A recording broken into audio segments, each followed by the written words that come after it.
Chance చాలా తక్కువ ఉండేవంటూ కూడా చెప్తున్నారు. అండ్ ఇన్సిడెంట్ జరుగుతున్నప్పుడు కూడా వెంటనే వెళ్లి అప్రమత్తం చేయలేదని కూడా చెప్తున్నారు. అసలు ఏం చెప్తారు దీని గురించి? దీనికి పూర్తి బాధ్యత ఇన్సిడెంట్ జరగడానికి వీళ్ళకి అసలు పర్మిషన్ లేదు, క్రాకర్స్ జరగడానికి. దానికి సంబంధించిన ఫైర్ డిపార్ట్మెంట్ వాళ్ళు చెప్పారు మాకు పర్మిషన్ లేదు. భారత మాతకు ప్రోగ్రామ్ చేసుకునే పర్మిషన్ ఉంది కానీ దీనికి పర్మిషన్ లేదు. మామూలు వ్యక్తులు లోపవడానికే టికెట్ తీసుకుంటే ఒక కేక్ పట్టుకపోతే చెక్ చేస్తారు. అలాంటిది వీళ్ళు ఎట్లా అలౌట్ చేశారు? దీనికి పూర్తి బాధ్యత కేంద్ర మంత్రి కిషన్ రెడ్డి చెప్పాలా, భారత మాత ఫౌండేషన్ వాళ్ళు చెప్పాలా, టూరిజం శాఖ వాళ్ళు చెప్పాలా. దీనికి పూర్తి నష్టపరిహారాన్ని ఈ రోజు ఆ కడుపు కోత ఇన్ని రోజులు చేసినప్పుడు కూడా కేంద్రం నుంచి కానీ భారత మాత ఫౌండేషన్ వాళ్ళు కానీ ఇప్పటిదాకా ఎలాంటి కుటుంబానికి భరోసా అయ్యలే. తప్పనిసరి భరోసా ఇవ్వాల్సిన అవసరం ఉంది. ఈ కుటుంబానికి ₹1 నష్టపరిహారం చెల్లించాలా. వాళ్ళ కుటుంబానికి బరువు బాధ్యత మొత్తం భరించకపోతే రేపు పొద్దున పెద్ద ఎత్తున ఆందోళన చేస్తాం. అవసరమంటే ఈ డెడ్ బాడీ తీసుకుపోతాం. అసలు బాడీని కూడా డైవర్ట్ చేసి తీసుకొచ్చారని చెప్తున్నారు. ఇక్కడికి కేంద్రం పోస్తున్నా రాష్ట్ర పోస్తున్నా తెలియదు. ఇక్కడ తల్లిదండ్రులు చూడక ముందే దొరికినప్పటికి కూడా ఈ గేట్ అన్నారు, ఆ గేట్ అన్నారు, సంజోపని చెప్పి మా చిన్నపిల్లల లెక్క 2 రోజులుగా తిండి టికా లెక్క మేముంటే ఈ గేట్ ఆ గేట్ అని దొంగతనంగా తీసుకొచ్చి ఇప్పుడు గాంధీ హాస్పిటల్ తీసుకొచ్చారు. వాళ్ళ తల్లి ఆయన ముఖమే ఇప్పుడు చూడలేదు. అంటే దేవస్థానం పరిస్థితి ఎందుకు వచ్చింది అంటే మీరేమో తప్పు చేసేప్పటికనే కదా ఈ దేవస్థానం అవసరం లేదు. కాబట్టి తప్పనిసరి దీని మీద చర్య తీసుకుంటాం. ఈ రాత్రి వరకు రాష్ట్ర ప్రభుత్వం గానీ, ఈ కిషన్ రెడ్డి గానీ, భారత రాష్ట్ర ఫౌండేషన్ వాళ్ళకి ఎలాంటి సమాచారం ఈవెంట్ ఎవరిది మీరు పూర్తిగా తెలుసుకున్నారా? ఎవరికి సంబంధించింది? అక్కడ ఎవరెవరు వచ్చారు పెద్దలు? అసలు ఈ ఈవెంట్ మొత్తము భారత మాత ఫౌండేషన్ వాళ్ళు దీనికి పూర్తి గవర్నర్ గారు కూడా హాజరయ్యారని చెప్పేసి విన్నా నేను. గవర్నర్ కూడా హాజరయ్యారు. కిషన్ రెడ్డి గారి ఆధ్వర్యంలోనే ఇది జరుగుతుంది. కిషన్ రెడ్డి గారే దీనికి చైర్మన్. దీన్ని ప్రారంభించిండే కిషన్ రెడ్డి. 9 గంటలకు పూర్తి సమాచారం మా దగ్గర ఉంది. ఈ క్రాకర్స్ కూడా కాలడానికి ఆయన సిగ్నల్ ఇస్తేనే ఈ క్రాకర్స్ కాల్చారు. పూర్తి బాధ్యత ఆయన ఆధ్వర్యంలో జరిగింది. ఈ కాలిపోతున్న సమయంలో కూడా ఆయన సమాచారం తెలిసినప్పుడు కూడా ఆయన వెళ్ళిపోయాడు. అంటే ఇప్పటి వరకు కూడా నువ్వు ఎక్కడనో ఆంధ్రనో ఇప్పుడు తెలంగాణ ఏర్పడ్డా ఆంధ్ర రాష్ట్రంలో ఎవరు చచ్చిపోతే పరామర్శిస్తాను పోతావు. కనీసం ఇంత కఠినంగా మా మీద ఎందుకండి? కనీసం ఒక ఫోన్ కాల్ కూడా రాలేదు అతని దగ్గర నుంచి. ఫోన్ కాల్ రాలేదు. కనీసం వాళ్ళ వ్యక్తులు కార్యకర్తలు కూడా వచ్చి మా దగ్గర పరామర్శించి ఒక భరోసా ఇచ్చిన పాపాన వాళ్ళే. తిండి టికాలు 3 రోజుల నుంచి కూడా ఎవరు రాలేదు. తిండి టికాలు లేకుండా అక్కడనే రాత్రి మగలు దోమలు ఈగలు కలుస్తుంటే కూడా మా వాళ్ళు అడపడుకొని ఉన్నారు. అలాంటి పరిస్థితి ఎవరైనా వస్తారేమో అని ఆశాతో చూస్తాం. ఇప్పటిదాకా రాలేదు. ఇప్పటికి కూడా ఫోన్ వస్తే ఆశతో ఉందాం. సరే, అంటే మొత్తానికి అంటే చివరికి అసలు తల్లిదండ్రులకి చివరి చూపు దక్కిందా లేదా ఏంటి? ఇప్పుడే చివరి చూపు ఆ తల్లి చూసిండు. ఆ తల్లి కూడా ఇప్పుడే చూసింది. గాంధీ ఇప్పుడు చూసింది. సో ఫైనల్ గా డిమాండ్ ఏంటంటే అతనికి ఎవరైతే తండ్రి ఉన్నారో చేతికి అందిన కొడుకు బీటెక్ ఫైనల్ ఇయర్ అని చెప్తున్నారు. అంటే ఫైనల్ గా డిమాండ్ ఏంటి? ఫైనల్ గా డిమాండ్ ఏంటంటే దీనికి పూర్తి బాధ్యత ఈవెంట్ నిర్వహించినటువంటి కిషన్ రెడ్డి గారు, భారత మాత ఫౌండేషన్ వాళ్ళు తప్పనిసరి వీళ్ళ బాధ్యత తీసుకొని ₹1 నష్టపరిహారం ఇవ్వాలా. ఆ కుటుంబాన్ని అన్ని విధాలా ఆదుకుంటామని మాకు హామీ ఇచ్చినప్పుడు మాత్రమే ఈ డెడ్ బాడీ మేము తీసుకెళ్తాం. లేకపోతే ఈ డెడ్ బాడీ తీసుకొని బీజేపీ పార్టీ ఆఫీస్ పుట్ట అవసరమంటే కిషన్ రెడ్డి ఇంటి మీద పట్టుకుపోయి ధర్నా చేస్తాం. అది తాడో పేడో తెలియదాకా ఈ రాష్ట్రం నుంచి పద్మశాలీలు, చేనేత వర్గాలు, బడుగు బలహీన వర్గాలు మొత్తం కూడా అన్ని డిస్ట్రిక్ట్ నుంచి పొద్దుగాల తరలి వస్తున్నారు. ఇది తప్పనిసరి ఖబర్దార్ కిషన్ రెడ్డి. బడుగు బలహీన వర్గాలంటే మా ఓట్లు కావాలి, మీకు సీట్లు కావాలి. కానీ మొన్న ఇంత నిశ్చల్గా మా యొక్క సిగ్గు తీస్తున్నాం. ఎందుకంటే మా ప్రాంతం కూడా అయ్యింది. ఒక మాట చెప్పడానికి ఏమైంది? ఒక మీడియా ద్వారా చెప్పడానికి ఏమైంది? ఇప్పటిదాకా కూడా ఒక ఫోన్ కాల్ లేదు. కాబట్టి ఆల్రెడీ చనిపోయిన గణపతిని పరామర్శించారు అని చెప్తున్నారు. అంటే శరీరం మొత్తం కాలిపోయిన వ్యక్తిని పరామర్శించారని చెప్తున్నారు. ఎస్, గణపతి అంటే వాళ్ళు కూడా మాకు ఆందోళన మిత్రుడే. ఆయన తూర్పుగోదావరి సంబంధించినటువంటి వాడు. ఆయన పరామర్శించడానికి వస్తుంది. ఇంకిద్దరికి గాయాలైతే ₹5 X ఇస్తుంది ప్రకటించడానికి వస్తుంది. మీ ప్రాంతం వాడు, మీ తెలంగాణ వాడు, నాగారం జిల్లా ఒక కడు బీద పరిస్థితులు అటో నడుపుకున్న వ్యక్తికి ఒక ఫోన్ కాల్ గానీ, ఒక మెసేజ్ గానీ మీ దూతల ద్వారా కూడా చెప్పినట్టు పాపన అవ్వలేదు అంటే అంత హీనంగా కనబడుతున్నామా? ఖబర్దార్. మా తడా కింద రేపు పొద్దుగా చూపిస్తాం సార్.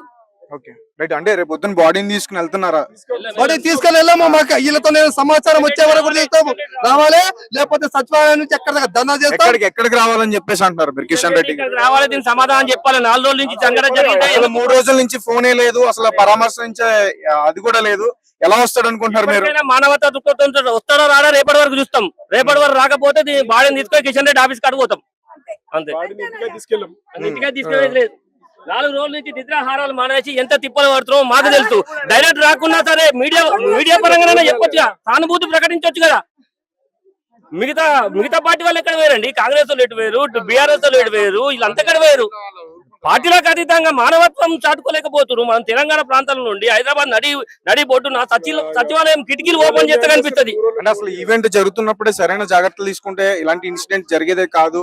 ఒకవేళ జరిగినా కానీ వెంటనే వెళ్ళుంటే అజయ్ ప్రాణాలు దక్కే అవకాశం ఉంది అనుకుంటున్నాను నేను. ఈ భద్రతా వైఫల్యం 100% కనిపిస్తుంది, బాధ్యత వైఫల్యం కూడా 100% కనిపిస్తుంది. ఈ పిల్లలకు అలౌ లేనప్పుడు ఆ సెక్యూరిటీ ఎట్లా పంపించింది వీళ్ళని? టికెట్ లేకుండా ఎట్లా పంపించింది? అక్కడ సెక్యూరిటీ ఏమైంది? టూరిజం శాఖ ఏం చేసింది? వీళ్ళందరి మీద కేసు వేయాలి. దీన్ని పెద్ద ఎత్తున ఆందోళన చేయడానికి సిద్ధంగా ఉన్నాం మేము. 22 ఏళ్ల కుమారుడు, తల్లిదండ్రి ఆటో డ్రైవర్ నడిపించుకునే వ్యక్తి, ఒక 2 నెలలు అయితే ఉద్యోగం వస్తుంది, తల్లిదండ్రులు ఎంతో భరోసా మీద ఉన్నారు, నా కొడుకు ఉద్యోగం వస్తుంది, మనం మంచిగా చూసుకుంటే ఎంతో ఆనందంగా ఉన్న సందర్భంలో ఇంత పెద్ద ఘటన జరిగితే స్పందించరా మీరు? అంత అధ్వానంగా అనిపిస్తాం. బీసీ బిడ్డలం అంటే అంత అధ్వానంగా అనిపిస్తాం. బీసీ తలకాయ పొద్దుగాల చూపిస్తాం. సార్ ఇప్పుడు సార్ అంటే ఇప్పుడు బాడీ దొరికింది, ఎప్పుడు మీకు ఇన్ఫార్మ్ చేశారు NDR4? ఇంతకుముందు 1 గంట ముందే ఇన్ఫార్మ్ చేసి అక్కడ ఉందని చెప్పారు. అక్కడ అది పార్క్ సంజయ్ పార్క్ అక్కడ పోతే అక్కడ అంబులెన్స్ లో తీసుకొని ఇక్కడ తీసుకొచ్చింది. 1 గంట ముందు తెలిసింది నాకు, అంతకుముందు తెలియదు. సార్ ఆ రోజు అంటే 9 గంటల టైంలో నైట్ జరిగింది, మీకు ఎప్పుడు తెలిసింది సార్? అసలు బాబు ఇట్లా పడవలో మునిగిపోయాడు అన్న విషయం మీకు ఎప్పుడు తెలిసింది? ఎప్పుడు అంటే 2:30కు అట్లా పోలీస్ స్టేషన్ పోతే వాళ్ళు చెప్పారు. అప్పుడు వాళ్ళు మీకు ఫోన్ చేసింది లేదు, మీరే వెళ్తే మీ అబ్బాయి మిస్సింగ్ అయ్యాడని చెప్పేసి మీరు ఎదుగుతుంటే తెలిసిందా? వాళ్ళ దోస్తులు మా తమ్ముని కొడుకు వాళ్ళ దోస్తులకు ఫోన్ చేస్తే వాళ్ళు చెప్పారు ఇట్లా ఫైర్ అయింది, అక్కడ యాక్సిడెంట్ అయింది, అది పడవలు కాలిపోయినాయి, అందులో ఉన్నాడు అని చెప్పారు. పోతే పోలీస్ స్టేషన్ పోయినాక వాళ్ళు చెప్పారు హాస్పిటల్ నుంచి మాకు పేరు రాలే, అక్కడ మిస్ అయిందని చెప్పారు, అందులోనే పడిపోయినని చెప్పారు పోలీసులు. ఏంటి సార్ అంటే అసలు ఇప్పుడు బాబు ఏం చదువుకుంటున్నాడు? ఇప్పుడు ఏ year? BTech final year sir, Geetanjali college Nagar SECL Cheeryala. అంటే అక్కడ నుండి చదువుకుంటున్నాడా? ఇంటికాడికైనా పోతాడు, ఇంటికాడ నుంచి రోజు అక్కడ పోతాడు. BTech final year. సార్ అంటే అసలు మీరు ఏం చేస్తారు? మీ ఉపాధి కోసం మీరు ఏం చేస్తూ ఉంటారు? నేను ఆటో డ్రైవర్ సార్, ఆటో నడిపిస్తున్నాను. సార్ ఇలాంటి సిచ్యువేషన్ జరిగింది కదా, కనీసం అంటే బీజేపీకి సంబంధించిన వాళ్ళు కానీ అంటే ప్రోగ్రామ్ వాళ్ళది కాబట్టి వాళ్ళ దగ్గర నుంచి ఏ నాయకుడైనా సరే మీకు ఫోన్ చేసి మాట్లాడడం కానీ హామీ ఇవ్వడం కానీ ఎవరు అడగలే, ఎవరు మాట్లాడలే, అసలు ఎవరు కూడా పరామర్శించలేదు, ఎవరు కూడా అడగలే. ఎవరు కూడా ఏ రాజకీయ నాయకుడు కూడా స్పందించారు, ఎవరు ఒక్క నాయకుడు కూడా ఎవరు అడగలే, వచ్చి ఏమైందని ఎట్లయింది ఎవరు అడగలే ఇంతవరకు, ఇప్పటివరకు అడగలేదు. ఇంకా వీళ్ళే మా చుట్టాలు వాళ్ళే మాట్లాడు. కేసు పెట్టారా సార్ మీరు?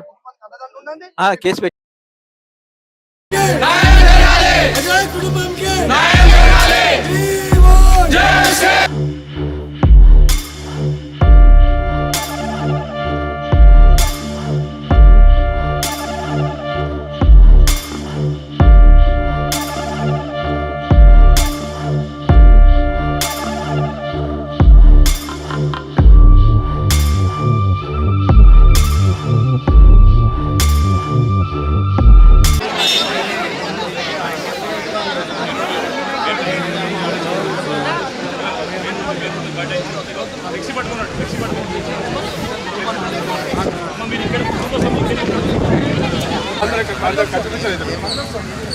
అన్నీ ఉంటాయి, అంత మంచి చాలా మంది చేస్తారు కదా.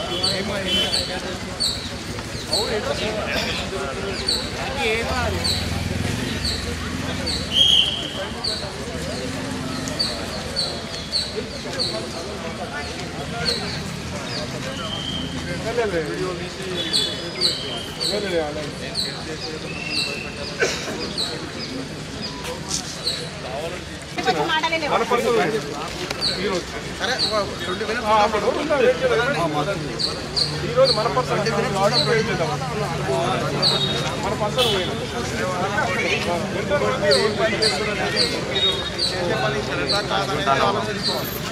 రోడ్డు మీద ఆమె ఆమె ఆమె రెచ్చగొడుతుంది, ఆమె రెచ్చగొడుతుంది. స్టూడెంట్స్ అంతా అక్కడ పోతారు, రోడ్డు మీద పోయేటోళ్ళ తప్పు చేసి వాళ్ళ స్వేచ్ఛను హరించకూడదు. ఇక్కడ మరి మేడం సార్ పెద్ద సార్ వాళ్ళు పోతారు కదా, సూపరింటెండెంట్ మేడం పోతారు.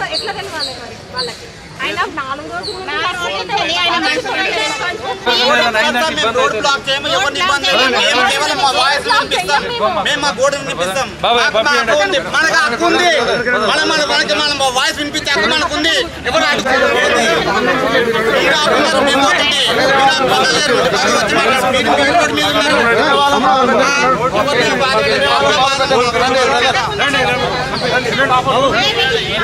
మనం బాధ పెట్టకూడదు.